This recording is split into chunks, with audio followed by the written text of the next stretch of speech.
নমস্কার বন্ধুরা, তিয়াশার রেসিপিতে সকলকে স্বাগত জানাই। আজকে আমি আপনাদের সঙ্গে শেয়ার করব বরবটির এক নতুন ধরনের সম্পূর্ণ নিরামিষ দুর্দান্ত স্বাদের একটা রেসিপি। অনেকেই কিন্তু বরবটি খেতে পছন্দ করে না, তবে আমি আপনাদের কথা দিলাম এই রেসিপিটা থাকলে বাড়ির ছোট থেকে বড় সকলেই আঙুল চেটে খাবে।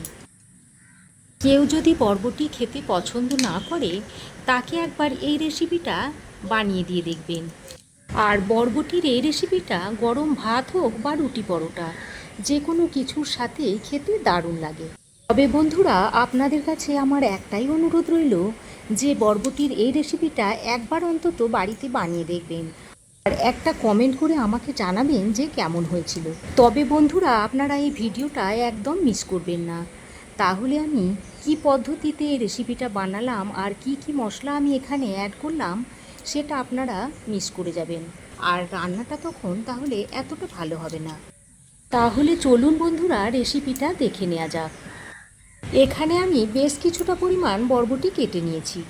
বরবটিগুলো একটু কোনাচে করে কেটে নিয়েছি যাতে বরবটিগুলো দেখতে ভালো লাগে। বরবটিগুলো ধুয়ে একটা পাত্রে জল ঝরিয়ে রেখে দিয়েছি। আর এখানে একটা মাঝারি সাইজের আলুকে ছোট ছোট টুকরো করে নিয়েছি, নিয়ে তারপর জল ঝরিয়ে একটা পাত্রে রেখে দিয়েছি। এবার রান্নাটা শুরু করার জন্য এখানে একটা কড়াই গরম করে নিয়ে নিয়েছি হাফ কাপের থেকে একটু কম মুগের ডাল। এরপর মুগ ডালটাকে হালকা করে ভেজে নেব যতক্ষণ না মুগ ডাল থেকে একটা সুন্দর গন্ধ ছড়াচ্ছে। মুগ ডালটাকে যদি এইভাবে ভেজে নিয়ে রান্নাতে ব্যবহার করা যায় তাহলে কিন্তু রেসিপিটা খেতে খুব ভালো লাগে। মুগ ডালটা দেখুন অনবরত নাড়াচাড়া করতে করতে মুগ ডাল থেকে একটা সুন্দর গন্ধ বেরোচ্ছে। এরপর মুগ ডালটাকে আমি নামিয়ে রেখে দিচ্ছি। এই রেসিপিতে মুগ ডালটা খুব অল্প পরিমাণেই নিতে হবে। যদি বেশি পরিমাণে মুগ ডালটা হয় তাহলে রান্নাটা খেতে ততটা ভালো লাগবে না। এখানে আমি যে পরিমাণ আলু ও সবজিটা নিয়েছি সেই পরিমাণ অনুযায়ী মুগ ডালটা নিয়েছি। মুগ ডালটাকে এবার নামিয়ে রেখে দিলাম, মুগ ডালটা একটু ঠান্ডা হোক। এরপর কড়াই গরম করে দিয়ে দিলাম 2 চামচ মতো সর্ষের তেল। তেল গরম হয়ে এলে এবার এর মধ্যে প্রথমে ছোট ছোট টুকরো করে রাখা আলুগুলো দিয়ে দিচ্ছি। আলুর স্বাদ অনুযায়ী একটু নুন দিয়ে নিয়েছি। এবার ভালো করে নেড়ে চেড়ে আলুটাকে ভেজে নেব। আলুগুলো দেখুন বেশ লালচে করে ভেজে নিয়েছি। এরপর এর মধ্যে কেটে রাখা বরবটিগুলো দিয়ে দিলাম। বরবটিটা দেওয়ার পর এবার সামান্য একটু নুন দিয়ে দিয়েছি। তারপর বরবটিটাকে ভালো করে নেড়ে চেড়ে নিয়ে ঢাকনা দিয়ে আলু আর বরবটিটাকে একসঙ্গে করে ভেজে নেব। এই সময় চলুন একটা মশলা তৈরি করে নিই। তার জন্য মিক্সিং জারের মধ্যে নিয়ে নিচ্ছি কয়েক টুকরো আদা আর দিয়ে দিলাম 2টো কাঁচা লঙ্কা। এবার এগুলোকে সামান্য জল দিয়ে একদম মিহি করে বেটে নেব। খুবই অল্প মশলা দিয়ে আমি রেসিপিটা তৈরি করব, অথচ রেসিপিটা খেতে খুবই ভালো হয়। সারা জীবন এই বরবটির স্বাদ মুখে লেগে থাকবে। অনবরত নাড়াচাড়া করে করে বরবটি আর আলুটা দেখুন ভেজে নিয়েছি। এরপর আমি আর ঢাকা দেব না, ঢাকা খুলেই আমি বরবটিটাকে ভেজে নেব। এরপর ঢাকা দিয়ে ভাজলে বরবটিটা গলে যাবে। আর বরবটিটাকে আমি একটু এরকম ছড়িয়ে ছড়িয়ে ভেজে নেব। আর বরবটির গা থেকে যে জলটা বেরিয়েছে সেটা শুকিয়ে নিয়েছি। আর বরবটির যে একটা নিজস্ব কাঁচা গন্ধ থাকে সেটা এইভাবে ছড়িয়ে ছড়িয়ে ভেজে জলটা শুকিয়ে নিলে বরবটির কাঁচা গন্ধটা চলে যাবে। বরবটি ও আলু দেখুন ভাজতে ভাজতে প্রায় 80% মতো সেদ্ধ হয়ে গেছে। এর থেকে বেশি আর ভাজা যাবে না, তাহলে গলে যাবে। এবার আলু ও বরবটিটাকে নামিয়ে নিচ্ছি। এবার এই কড়াইয়ের মধ্যে আবারও দিয়ে দিচ্ছি 1 চামচ মতো সর্ষের তেল। বেশি তেলের ব্যবহার কিন্তু করব না, অল্প তেলের মধ্যেই রান্নাটা হয়ে যাবে। তেল গরম হয়ে এলে ফোড়নের মধ্যে দিয়ে দিচ্ছি তেজপাতা, শুকনো লঙ্কা আর সামান্য পরিমাণে গোটা জিরে। নাড়াচাড়া করে কয়েক সেকেন্ড ধরে ফোড়নটাকে ভেজে নেব যতক্ষণ না ফোড়ন থেকে সুন্দর একটা গন্ধ ছাড়ছে। ফোড়নটা ভাজা হয়ে গেছে। এবার এর মধ্যে দিয়ে দিলাম মাঝারি সাইজের একটা টমেটো কুচি। টমেটোর মধ্যে একটু নুন দিয়ে দিয়েছি। এরপর এটাকে একটু নাড়াচাড়া করে নিচ্ছি, তাতে টমেটোটা বেশ সুন্দরভাবে নরম হয়ে যায়। টমেটোটা নরম হয়ে যাওয়ার পর এর মধ্যে দিয়ে দিলাম বেটে রাখা আদা কাঁচা লঙ্কা বাটা।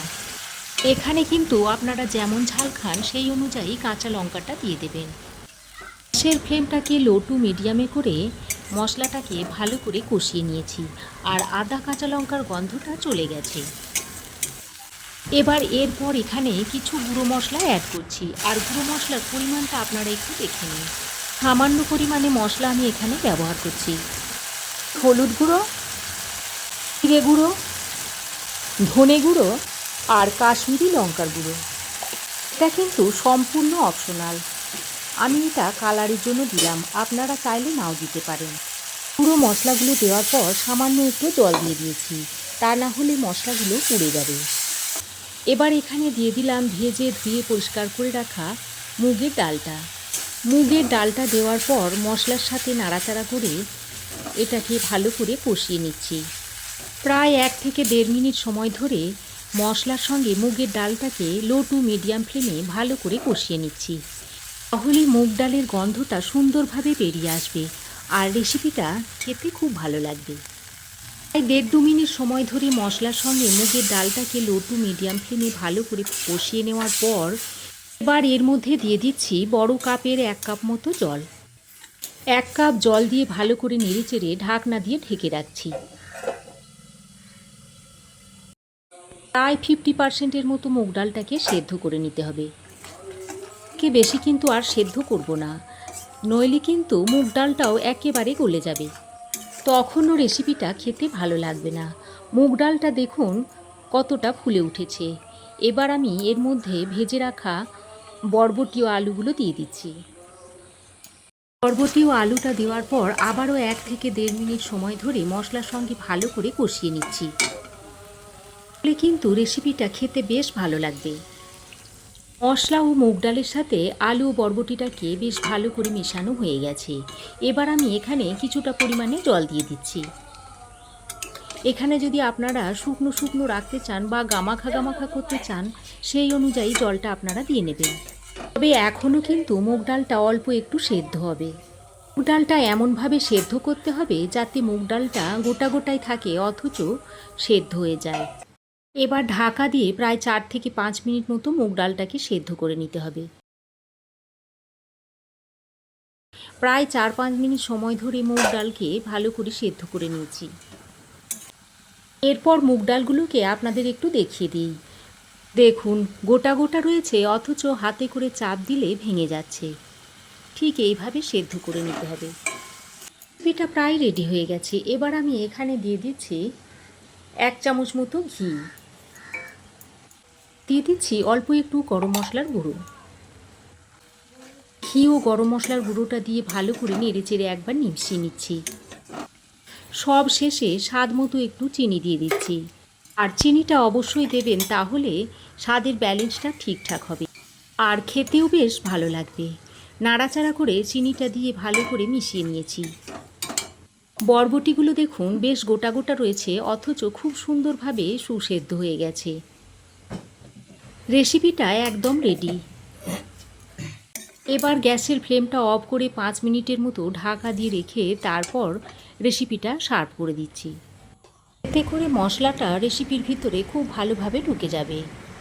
আপনাদের কাছে কিন্তু আমার একটাই অনুরোধ রইল যে বাড়িতে কিন্তু এইভাবে বরবটির রেসিপিটা একবার অন্তত তৈরি করে খেয়ে দেখবেন। তারপরেই আপনারা আমাকে কমেন্ট করে জানাবেন যে রেসিপিটা আপনাদের কেমন লাগলো।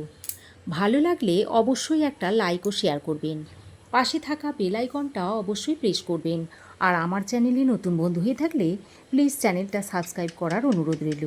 আজ এ পর্যন্তই। আবার দেখা হবে নতুন কোনো রেসিপি নিয়ে নেক্সট এপিসোডে। সে পর্যন্ত ভালো থাকবেন, সুস্থ থাকবেন। ধন্যবাদ।